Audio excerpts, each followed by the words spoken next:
Bonjour, je suis habitante du quartier Sud-Est. Madame la maire, mesdames, messieurs les membres du conseil municipal, nous prenons la parole au nom d'une dizaine de collectifs et associations d'habitants rennais qui ont obtenu 1000 signatures pour l'ouverture du débat public sur l'urbanisme. Comme nous n'avons pas le droit à la parole lors de ce débat, nous profitons de cet espace d'expression pour rappeler en préambule quelques points importants sur les raisons de notre mobilisation. Tout d'abord, et contrairement à ce qui a été relayé par voie de presse et par M. Semril, nous ne sommes pas opposés à la stratégie en matière urbaine de Rennes. Nous y sommes même favorables. S'il est nécessaire d'accueillir de nouveaux Rennais, la ville doit se densifier en préservant les terres agricoles et en favorisant la mixité sociale. La densification ne fait donc pas débat. Ce qui fait débat, c'est la méthode utilisée.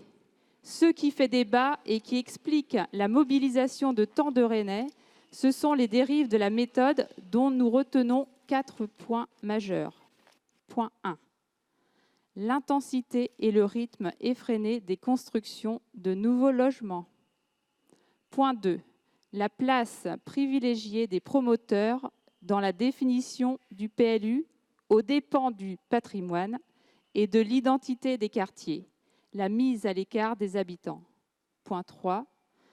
Le désordre de la densification, des logements d'abord, les infrastructures ensuite. Point 4. 2 poids, 2 mesures, des investissements colossaux pour des réalisations ostentatoires et pas d'argent pour les infrastructures de quartier et services de proximité. Je suis représentant du collectif Saint-Yves, habitant ce quartier, périmètre Georges Clémenceau, Albert Ier, rue de Nantes, Blône, Le Guen de Kérangal. Tout d'abord, le rythme des constructions. Un rythme insoutenable, un rythme frénétique qui exaspère les habitants de Rennes, quand vous, Madame la maire, affichez votre satisfaction à la vue de dizaines de grues en permanence dans Rennes. Pourquoi exploser les objectifs, pourtant ambitieux, du plan local de l'habitat? Pourquoi construire 2500 logements neufs intra-rocade alors que les objectifs 2017 sont de 1500 logements? Est-ce que votre désir de voir la métropole atteindre les 500 000 habitants ne vous permet plus d'apprécier le rythme de transformation nécessaire à une ville, un rythme qui doit se faire sur un temps beaucoup plus long? Cette densification rapide et brutale n'est pas sans conséquence pour l'aménagement des territoires bretons en général. Elle favorise en effet la concentration de l'activité dans la région de Rennes et provoque une aspiration inégalée de la population bretonne, avec les conséquences démographiques catastrophiques pour les petites et moyennes villes de notre périmètre. Le développement durable passe-t-il par l'explosion démographique des métropoles, où les gens s'entassent et où la spéculation immobilière est reine? Ne peut-on pas favoriser un développement de notre région plus équilibré et favoriser sa structure historique en réseau de villes moyennes, bien connectées? Deuxième point de débat, la place des promoteurs immobiliers et la cohérence des quartiers. Comment justifiez-vous la place prépondérante des promoteurs immobiliers dans la définition du PLU? Est-ce normal qu'ils tiennent pour acquis leurs désirs et souhaits alors que la population rennaise n'est pas encore consultée? Pourquoi si peu de place pour les habitants, pourtant garants du patrimoine, de l'écologie, de l'identité et de la cohérence des quartiers? Monsieur Semril nous affirme qu'il ne peut plus rien contre les projets immobiliers privés dès lors qu'ils respectent le PLU. Peut-il alors nous rappeler qui définit ce PLU? Pourquoi irait-il à l'encontre des règles qu'il définit lui-même avec les promoteurs et sans en informer les riverains? Les exemples s'accumulent, mais citons par exemple, et comme exemple édifiant, celui de la poterie, où le PLU a été modifié après enquête publique de R+1 à R+17, avant le vote en conseil municipal. Citons également les spéculations immobilières en cours sur le stade des Cheminots, dans le dos des habitants, qui ont pourtant déposé de nombreuses observations pour le maintenir lors de l'enquête publique sur le PLU.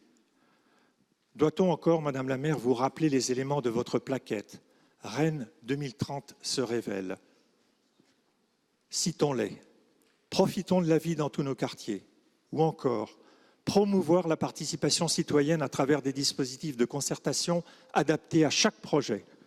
Ou encore, l'identité urbaine des quartiers confortés. Ou encore, demain, pour aller plus loin, une vigilance sera portée à l'intégration des nouvelles constructions dans leur contexte, dans ce qui les entoure. Quel sens, Madame la maire, donner à ce discours? N'est-ce là que du marketing sur papier glacé? Bonjour, je représente le quartier Nord, Bourg-l'Évêque, Lattre de Tassigny. Troisième point de débat, le désordre de la densification. Une ville qui se densifie réfléchit à sa transformation et se doit de suivre un ordre dans ses aménagements successifs. D'abord les transports et la mise en place des éléments de circulation. Ensuite, les services et les infrastructures de proximité sont positionnés dans les quartiers afin d'homogénéiser les besoins à l'échelle de la ville. Les transferts entre quartiers sont aussi pris en compte pour que la ville soit unie et que la circulation globale soit plus souple. Et enfin, une fois la structure achevée, une fois le cadre de vie prêt à accueillir les habitants, les logements sont construits.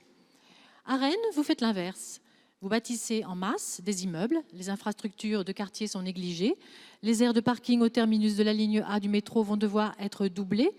Beauregard, avec ses 9000 habitants, attend toujours sa salle de sport. Idem pour la Courrouze et Beauchardonnay, qui entassent les logements mais n'ont toujours pas d'école. Pourtant, plus la ville devient dense, plus il est difficile d'aménager a posteriori. Enfin, en matière urbaine à Rennes, il y a 2 poids 2 mesures. La ville investit massivement dans des réalisations ostentatoires. Nous avons le métro, un magnifique couvent des Jacobins, de nombreuses métropoles en vie, notre gare futuriste, qui a remplacé une gare pourtant récente.